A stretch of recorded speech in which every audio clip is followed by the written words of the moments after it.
Horlicks और network 18 लेकर आए हैं मिशन पोषण भविष्य रोशन।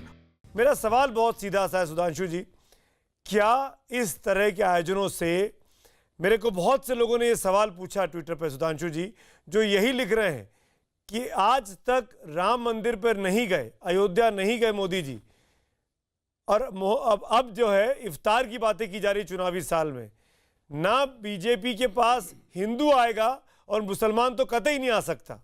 इस एक्सरसाइज से कोई सामाजिक सौहार्द पैदा नहीं किया जा सकता है।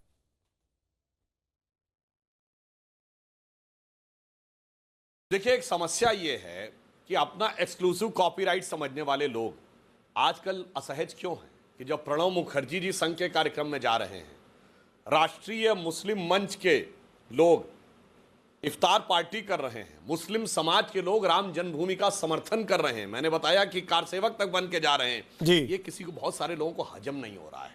ये समस्या ये है जो कभी राष्ट्र की मुख्य धारा में आने नहीं देना चाहते। मैं शराफुद्दीन साहब से कहना चाहूंगा, पूरे अदब से मेरी बात रह गई थी, सन 47 में यूपी में 20% मुसलमान था सरकारी सेवा में, आज 2% क्यों रह गया? क्यों?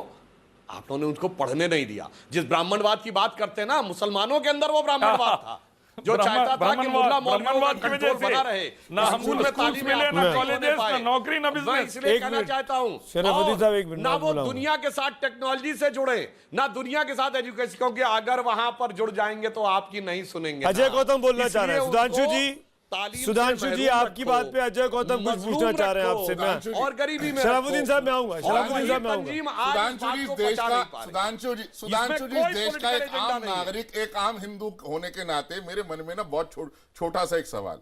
ठीक है, मोदी अगर साबरमती एक्सप्रेस की S6 बोगी में 59 राम भक्तों को जिंदा ना जलाया होता, गोदरा ना हुआ होता, तो आप भी जानते, मैं भी जानते हो, नरेंद्र मोदी जी का अभिषेक, राज्याभिषेक करने में उन राम भक्तों की चिता की राख जरूर शामिल है। लेकिन वो हैदराबाद की मस्जिद में जाते हैं, जाइए प्रभु, कोई बात नहीं, आप कहीं भी जाइए, दुबई की मस्जिद में जाइए, लेकिन रामलला के दर्शन कब करोगे, एक बार पूछ लेना।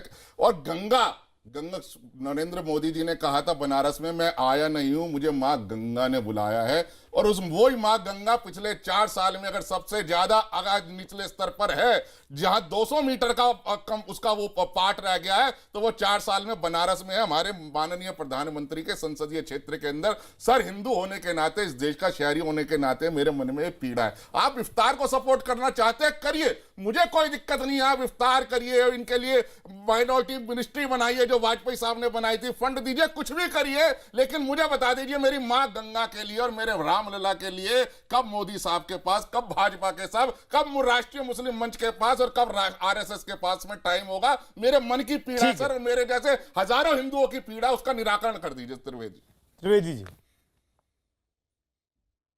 गंभीर मामला है ये, जवाब। पंडित अजय गौतम जी, हम ना इफ्तार दे रहे हैं, ना इफ्तार का समर्थन करते हैं।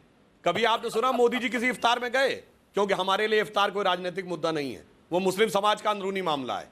रही बात इसकी गंगा सफाई, तो यह भी मानिए ना, गंगा सफाई का अभियान हमने लिया, मंत्रालय हमने बनाया। नितिन गडकरी जी ने कहा है कि 2019 के मार्च तक हम 70% गंगा को साफ कर देंगे। हम राम मंदिर पे आइए तो मैं एक और बात कहना चाहूंगा, एकमात्र प्रधानमंत्री है जिसने एलानिया जय श्री राम का नारा लगाया था। बताइए कौन प्रधानमंत्री ने आज तक लगाया?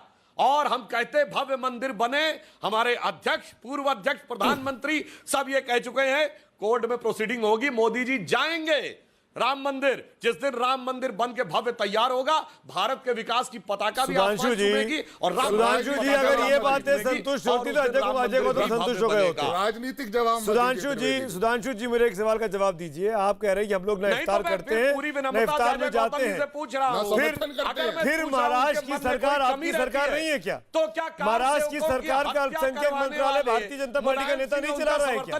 महाराष्ट्र की सरकार के इस आज के आयोजन में विनोद तावड़े और देवेंद्र फडणवीस जैसे, राजपुरोहित जैसे लोग क्यों मौजूद हैं? क्या ये लोग बीजेपी के नेता कार्यकर्ता नहीं है, विधायक नहीं है? क्यों है ये डबल स्पीक? यही तो अजय गौतम की पीड़ा है सुधांशु जी, कि आप दिल्ली में कुछ और हैं, बाहर कुछ और है। मध्य प्रदेश में शिवराज सिंह आयोजन चौहान आयोजित करते हैं, छत्तीसगढ़ में रमन सिंह आयोजित करते हैं, सालों से करते आ रहे हैं। तमाम सामाजिक कार्यक्रमों में नेता नहीं जाते क्या? किसी स्कूल का सांस्कृतिक कार्यक्रम हो तो नेता नहीं जाते? सामूहिक विवाह हो तो नेता नहीं जाते, समाज के कार्यक्रमों में नेता नहीं जाते, किसी जाति समुदाय के कार्यक्रम में नेता नहीं जाते क्या? उसी ढंग से इसमें भी जा रहे हैं। इसका पार्टी के सिद्धांत का पक्ष नहीं कि पार्टी ने धार्मिक है। ये राजनीतिक रोजा अफ्तार पार्टी एक अपीसमेंट है, ये सब जानते हैं। सरकारी पैसा खर्च होता है, सरकारी मशीनरी का दुरुपयोग होता है। 2 रुपए का गुलाल कभी किसी सरकार ने खरीद के अगर हिंदुओं का फेस्टिवल बनाया हो तो मुझे बता दीजिए। मैं आपसे ऑन रिकॉर्ड पूछता हूं, 4 साल में भारतीय जनता पार्टी की सरकार ने होली के लिए 2 रुपए का गुलाल खरीदा क्या? बता दीजिए मुझे आप। चाहिए। शिया वक्फ बोर्ड ने कहा कि नहीं, ये राम मंदिर को दे देना चाहिए। इस हकीकत को भी तो मानिए ना, हमको एक तरफा बात नहीं कर रहे। ये सब मैं क्या कह रहा हूं, ये भविष्य के गर्भ में है। मैंने ये कहा कि 4 साल के अंदर गंगा सबसे निचले स्तर पर बनारस पर क्यों हो गई? अगर गडकरी जी का प्रयास इतना सराहनीय था, मैं करता। मोदी जी का प्रयास सराहनीय था, मैं करता। लेकिन बता दीजिए 4 साल में सबसे निचले स्तर पर गंगा क्यों है आज?